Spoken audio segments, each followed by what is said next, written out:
بسم اللہ الرحمن الرحیم۔ السلام علیکم ورحمۃ اللہ وبرکاتہ۔ محمد رضوان آپ کی خدمت میں حاضر ہے۔ آپ سب کو میرے یوٹیوب چینل میں خوش آمدید۔ تو انشاءاللہ آج ہم جس موضوع پہ بات کریں گے وہ ہے نماز جنازہ کا طریقہ۔ تو میرے پیاروں، نماز جنازہ بہت ہی امپورٹنٹ چیز ہے۔ یہ ہر مسلمان کو آنا چاہیے کہ کس طرح نماز جنازہ پڑھنا ہے اور کیا طریقہ ہے، ٹھیک ہے۔ ہمارے تو بھائیوں کو جو ہے اس کے بارے میں اتنا علم نہیں ہوتا، لیکن بہت ضروری ہے یہ چیزیں سیکھنا، کیونکہ خوش نصیب ہے وہ شخص جو اپنے والدین کا جنازہ خود پڑھائے۔ اب یہاں ایک بندے کو خود جنازہ پڑھنا نہیں آتا تو وہ اپنے والدین کا جنازہ کس طرح پڑھائے گا، یا اپنے عزیز و اقارب کا جنازہ کس طرح پڑھائے گا۔ تو نماز جنازہ سیکھنا بہت ہی ضروری ہے، بہت ہی ضروری ہے، کیونکہ اپنے پیاروں کا آخری اپنے پیاروں کے یہ ادا نہیں کر سکیں گے، آخری رسومات ہم اگر نہیں کر سکیں گے تو پھر تو بہت بڑی جو ہے نا ندانی والی بات ہے، ندامت والی بات ہے۔ تو یہ بہت ضروری ہے۔ تو آج کی ویڈیو میں انشاءاللہ ہم اس پہ ڈسکس کریں گے۔ تو نماز جنازہ بہت آسان ہے، بہت ہی آسان ہے انشاءاللہ۔ جب آپ اس ویڈیو کو غور سے دیکھیں گے اور اس کو بار بار دیکھیں گے، سمجھیں گے، تو انشاءاللہ آپ کے لیے آسان ہو جائے گا۔ تو سب سے پہلے ہم نماز جنازہ کی نیت اور طریقے کے بارے میں بات کریں گے، ٹھیک ہے۔ نماز جنازہ کی نیت اور طریقہ کیا ہے؟ نیت کے حوالے سے سن لیجئے۔ سب سے پہلے نیت دل کے ارادے کا نام ہے۔ اس کے لیے زبان سے الفاظ کی ادائیگی ضروری نہیں ہے، بلکہ زبان سے نیت کے الفاظ کی ادائیگی نہ تو حضور صلی اللہ علیہ وسلم سے ثابت ہے اور نہ ہی صحابہ کرام ائمہ مجتہدین سے۔ اسی لیے بعض فقہاء کرام نے زبان سے نیت کے الفاظ کہنے کو بدعت قرار دیا ہے، لہٰذا نماز جنازہ شروع کرنے سے پہلے بطور نیت کہنے کے لیے مخصوص الفاظ نہیں ہیں، بس دل میں یہ نیت ہو کہ اللہ تعالیٰ کی رضا کے لیے فلاں میت کی نماز جنازہ ادا کر رہا ہوں اور امام کی اقتداء میں ہوں۔ ٹھیک ہو گیا پیارو؟ نماز جنازہ دل کے ارادے کا نام نیت ہوتا ہے۔ گھر سے آپ نکل چلے نیت نماز جنازہ کے لیے تو وہ آپ کی نیت ہوگی، ٹھیک ہے۔ بس یہ نیت ہو کہ اللہ کی رضا کے لیے پڑھ رہا ہوں، فلاں بندہ ہے اس کی جو ہے نا نماز ادا کر رہا ہوں اور امام کی اقتداء میں کر رہا ہوں، ٹھیک ہے۔ تو نماز جنازہ کا طریقہ یہ ہے کہ جنازے کو سامنے رکھ کر امام کے سینے کے بالمقابل کھڑے ہو اور باقی لوگ امام کے پیچھے صفیں بنا کر کھڑے ہوں۔ یہ طریقہ ہے، حدیث سے ثابت ہے۔ حدیث میں ہے کہ رسول اللہ صلی اللہ علیہ وسلم نے ایک عورت کی نماز جنازہ پڑھائی اور وسط یعنی درمیان میں کھڑے ہوئے۔ صحیح بخاری کی یہ روایت ہے۔ اللہ کے نبی نے جب نماز جنازہ پڑھائی تھی ایک عورت کی تو وہ کہاں کھڑے تھے؟ وسط میں کھڑے تھے، ٹھیک ہے۔ اور بہتر ہے کہ امام کے پیچھے کم از کم 3 صفیں بنائی جائیں، کم از کم 3 صفیں بنائی جائیں۔ ایک حدیث میں ہے کہ نبی اکرم صلی اللہ علیہ وسلم نے ارشاد فرمایا، ٹھیک ہے، 3 صفیں بنائی جائیں۔ اور اللہ کے نبی نے کیا ارشاد فرمایا؟ یعنی کسی بھی مسلمان پر 3 صفیں مسلمانوں کی نماز جنازہ نہیں پڑھتے مگر اس کے لیے جنت واجب کر دیتا ہے۔ ایک دوسری روایت میں ہے، یہ الفاظ ہیں، مگر اللہ تعالیٰ اس کی مغفرت فرما دیتے ہیں، اس کی مغفرت فرما دیتے ہیں۔ 3 صفیں بہت ضروری ہیں، ماشاءاللہ۔ یہاں تو اتنی شان پہچان ہو گئی ہے، 3 صفوں سے زیادہ بھی ہوتی ہیں، ٹھیک ہے۔ جتنی زیادہ صفیں ہوں گی وہ اتنی اچھی بات ہے، ٹھیک ہے۔ اور 3 صفیں بنانی چاہیے، ٹھیک ہے۔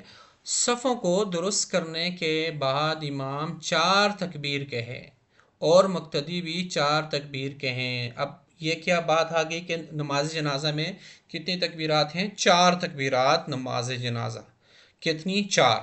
مگر صرف پہلی تکبیر پر کانوں تک ہاتھ اٹھائیں گے. جیسے اللہ اکبر کرتے ہیں نماز میں، پہلی تکبیر میں اس طرح کانوں تک ہاتھ اٹھائیں گے جیسا کہ عام نمازوں میں کانوں تک اٹھاتے ہیں، اور بعد کی 3 تکبیروں میں ہاتھ نہیں اٹھائیں گے.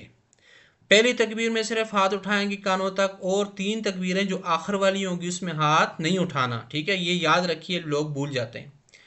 پہلی تکبیر پر ہاتھ اٹھا کر باندھ لیں، جیسے اللہ اکبر باندھ لیے. ٹھیک ہے، جیسے عام نمازوں میں باندھتے ہیں. پھر ثنا پڑھیں جیسے عام نمازوں میں ثنا پڑھی جاتی ہے. ٹھیک ہو گیا. پھر دوسری تکبیر کہہ کر درود شریف پڑھا جائے جیسے نماز میں درود ابراہیمی پڑھا جاتا ہے.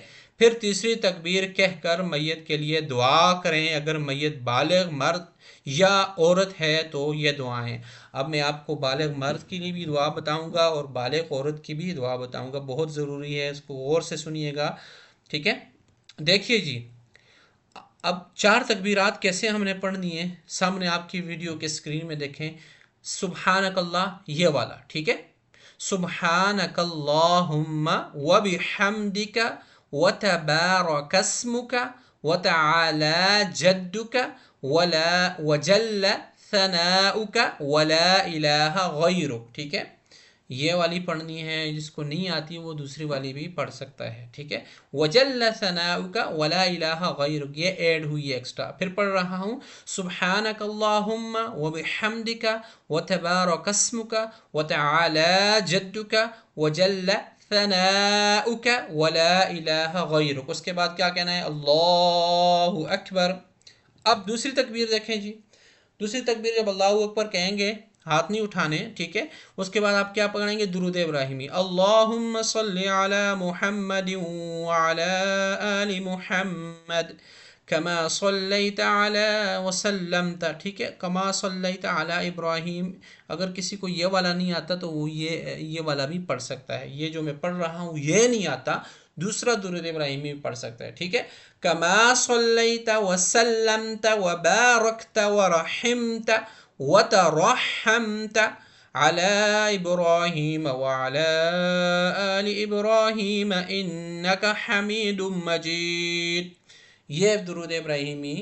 ٹھیک ہے، اس کے بعد کیا کرنا ہے؟ اللہ اکبر، پھر تکبیر کہنی ہے. اب تیسری تکبیر.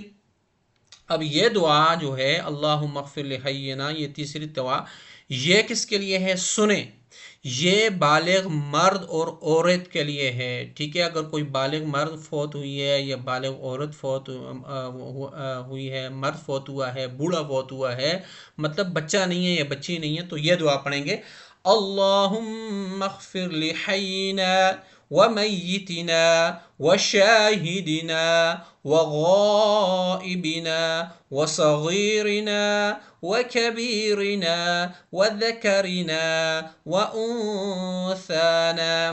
ٹھیک ہے، اللہم من احییتہ منا فاحیہ علی الاسلام ومن توفیتہ منا فتوفہ علی الایمان. یہ دعا ہے، یاد کر لیجئے، اس کو بار بار ریپیٹ کر لیجئے، یہ سلائیڈ میں موجود ہے. ٹھیک ہے، یہ کس کے لیے ہے؟ بالغ مرد عورت کے لیے. اس کے بعد اللہ اکبر آپ نے کہنا ہے. ٹھیک ہے، اس کے بعد السلام علیکم ورحمۃ اللہ، السلام علیکم ورحمۃ اللہ. یہ آپ کا جنازہ مکمل ہو گیا. اب آگے دیکھیں جی، ضروری جو چیزیں ہیں جو لوگوں کو اس کا علم نہیں ہوتا.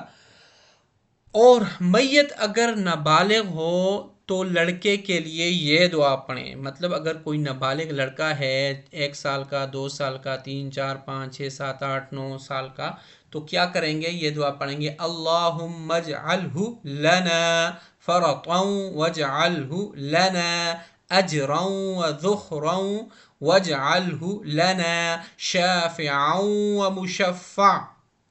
شافعا ومشفعا، ارما مشفعا. ٹھیک ہو گیا. یہ کہ دعا کس کے لیے ہے؟ بالغ لڑکے کے لیے. پھر پڑھ رہا ہوں، اللہم اجعلہ لنا فرطا واجعلہ لنا اجرا وذخرا واجعلہ لنا شافعا ومشفعا. ٹھیک ہو گیا. اب دیکھیں آگے جو سلائیڈ جو ابھی آ رہی ہے، یہ نابالغ لڑکی ہو تو اس کے لیے اسی دعا کو اس طرح پڑھیں گے، ٹھیک ہے؟ پہلے اللہم اجل ہو تھا، یہاں اللہم اجل ہا جو ہے یہ اسم ضمیر ہے، یہ لڑکی کے لیے، مؤنث کے لیے ہا استعمال ہوتا ہے، اور جو مرد جو میل ہوتا ہے اس کے لیے ہو ضمیر جو ہے نا یہ پروناؤن ہے، یہ اس لیے استعمال ہوتی ہے، ٹھیک ہے؟ اب دیکھیں لڑکے کے لیے کیا ہے، لڑکی کے لیے کیا ہے، سیکنڈ دعا دیکھیں، اللہم اجعلها لنا فرطا واجعلها لنا اجرا وذخرا واجعلها لنا شافعة ومشفعة، ٹھیک ہے؟ ہالنا شافعتا و مشفع، وہاں پہ شافعوں مرد میں شافعوں ہے، لڑکے میں اور لڑکی میں شافعتوں ہے، ٹھیک ہے؟ یہ دو فرق ہے، ایک یاد کر لیجئے، دوسرا یہ ہا کا اضافہ کر لیں، ہو کو ہا بنا دیں، انشاءاللہ یہ سمجھ آ جائے گی۔ پھر میں پڑھ رہا ہوں نابالغ لڑکی کی دعا، اللہم اجعل ہالنا فرطا واجعلها لنا اجرا وذخرا واجعلها لنا شافعة ومشفعة، ٹھیک ہو گیا میرے پیارو؟ اب آخر میں چوتھی رکعت، چوتھی تکبیر کہہ کے آپ نے دونوں طرف سلام پھیر دینا ہے۔ تو یہ جو آپ کو میں نے بتایا ہے یہ دارالعلوم جامعہ علوم الاسلامیہ محمد یوسف بنوری رحمہ اللہ تعالی دارالعلوم کا یہ فتویٰ ہے، اس سے میں نے کچھ چیزیں لی ہیں، تو انشاءاللہ اس کا لنک بھی میں آپ کو بھیج دوں گا۔ تو یہ تھا آج کا ہمارا ٹاپک، تو پلیز ویڈیو کو لائک بھی کیجئے، ٹھیک ہے، اور شیئر بھی کیجئے، چینل کو سبسکرائب بھی کیجئے، اور یہ تاکہ جو ہے نا یہ پیغام بہت سارے لوگوں تک پہنچ سکے۔ انشاءاللہ مزید اس طرح کی ویڈیو میں دوبارہ حاضر ہوں گا، تب تک کے لیے اجازت چاہتا ہوں۔ السلام علیکم ورحمۃ اللہ وبرکاتہ۔